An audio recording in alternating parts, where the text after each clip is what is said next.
Guys, good morning guys. Update guys sa pinalitan ko na mga pag-revice guys.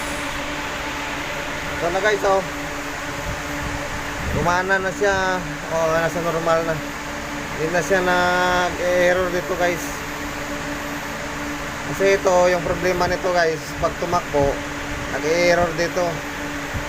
Yung kulay pula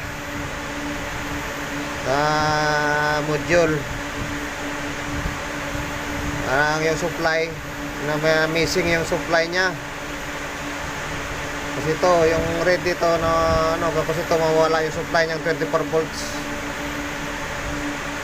saka mag fault siya guys sa PLC. So pinalitan ko na yan lahat, pati yung sa holder sa likod. Ito lang yung hindi, yung module.